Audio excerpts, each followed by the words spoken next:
기초의회 현주소와 발전 방안을 모색하는 연속 보도 시간입니다. 선거에서 가장 중요한 부분 중 하나가 유권자들과의 약속, 바로 공약이죠. 우리 동네 기초의원들의 공약은 어떨까요? 지방의회 본연의 업무인 조례 제정과 실행 계획보다는 유권자들의 환심을 사기 위해 기초의원 능력을 넘어서는 대형 개발 사업을 공약으로 제시하는 경우가 적지 않습니다. 여기에 공약 이행 여부를 점검할 제대로 된 시스템이 없다는 것도 한계로 지적되고 있습니다.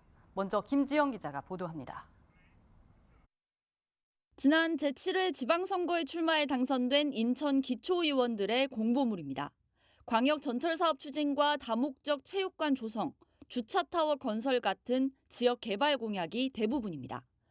수백억의 예산이 필요한 대형 스포츠타운, 산업단지 조성 등 기초의원의 권한으로 추진할 수 없는 대형 건설 사업들도 공약에 포함됐습니다. 서울의 한 기초의원 당선인의 후보 공보물. 저마다 개발 공약을 강조하다 보니 두 사람의 공약 내용이 아예 똑같은 경우도 있습니다. 기초의원 선거에서도 유권자들의 눈에 띄는 굵직한 개발 위주 공약을 강조하는 게 이미 선거 전략 중 하나가 됐습니다. 신호제약 아니고 국회의원 때문에 귀찮이 공정해요.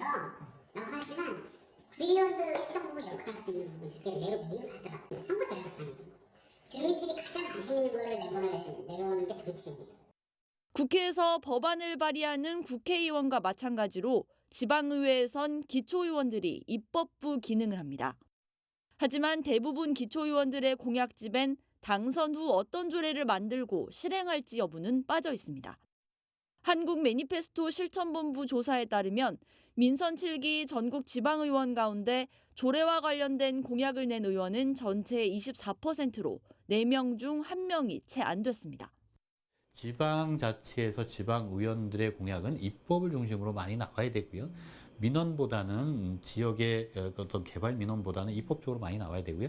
개발 민원이 있다고 하더라도 그게 얼마만큼의 재정이 필요한 건지 정도는 확인해야 되는. 공약 이행 여부를 확인하는 건 더 어렵습니다. 단체장의 경우 구청 누리집을 통해 주기적으로 공약 이행 실적을 공개하고 있습니다.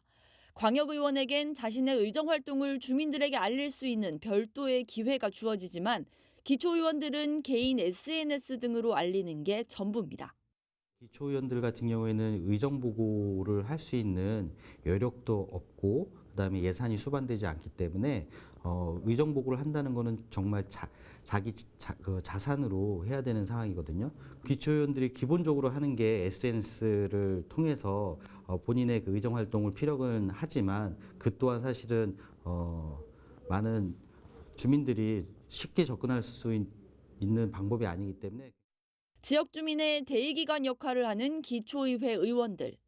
선거 때 환심을 사기 위한 개발 공약이 아닌 주민 생활에 꼭 필요한 정책을 발굴하고 이를 검증할 수 있는 기회를 마련하려는 노력이 필요해 보입니다. BTV 뉴스 김지영입니다.